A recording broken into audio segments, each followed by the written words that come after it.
4 जून को आए लोकसभा चुनाव के नतीजों ने कई लोगों को चौंका दिया।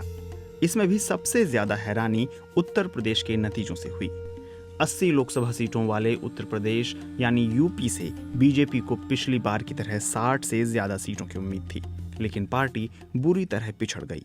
समाजवादी पार्टी ने सबसे ज्यादा सीटें जीत लीं, जबकि बीजेपी को मात्र 33 सीटों से संतोष करना पड़ा। भाजपा के लिए ये करारा झटका था, क्योंकि पिछले चुनाव में एनडीए के पास 64 सीटें थीं। योगी आदित्यनाथ के सिर पिछले लोकसभा और पिछले विधानसभा चुनाव में जीत का सहरा बंध चुका था, लेकिन नतीजों ने उन्हें भीतर से झकझोर दिया। राजनीतिक विश्लेषक और वरिष्ठ पत्रकार वीर सांघवी के मुताबिक राम मंदिर वाले प्रदेश में हिंदुत्व की राजनीति को सबसे करारा झटका लगा और जिस सपा पर भाजपा मुस्लिम परस्त होने का आरोप लगाती रही, उसे ही बहुसंख्यक हिंदू आबादी वाले प्रदेश में कहीं ज्यादा वोट मिले। 2019 के आम चुनाव में यूपी में भाजपा को 49.6% वोट मिले थे, जो 2024 में गिरकर 41.4% पर आ गए। गोरखपुर में राजनीति शास्त्र के प्रोफेसर महेंद्र कुमार सिंह को लगता है कि इस प्रदर्शन के पीछे एक बड़ा फैक्टर था राष्ट्रीय स्वयंसेवक संघ के कार्यकर्ताओं की कम भागीदारी और भाजपा के ग्रास रूट कार्यकर्ताओं का घटा हुआ मनोबल, क्योंकि ज्यादातर ने पीएम मोदी और अमित शाह के नेतृत्व में खुद को अलग थलग महसूस किया। यूपी में बीजेपी के खराब प्रदर्शन के पीछे टिकट बंटवारे को भी बड़ी वजह बताया जा रहा है। कई विश्लेषक मानते हैं कि इस बार टिकट बंटवारे में दिल्ली की दखल ज्यादा देखने को मिली। यूपी चुनावों को कई दफा कवर करने वाली वरिष्ठ पत्रकार निधि राजदान के मुताबिक टिकट वितरण में स्थानीय लीडरशिप से ज्यादा केंद्रीय लीडरशिप का रोल दिखा, जो उल्टा साबित हुआ। इस तरह की भी अपुष्ट खबरें आती रहीं कि आगे चलकर भाजपा योगी को बदल भी सकती है, जबकि खुद योगी और पीएम भाषणों में बुलडोजर की बातें दोहरा रहे थे।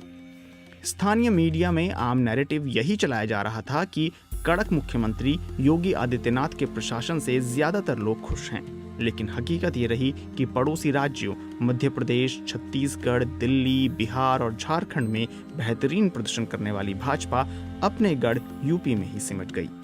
उत्तर प्रदेश का लंबा दौरा करके लौटने वाली वरिष्ठ पत्रकार सबा नकवी को लगता है कि किसी ना किसी पर तो ब्लेम आना ही था, दबे स्वर में सही, लेकिन इस वक्त योगी आदित्यनाथ को यूपी में खराब प्रदर्शन के लिए जिम्मेदार बताया जा रहा है।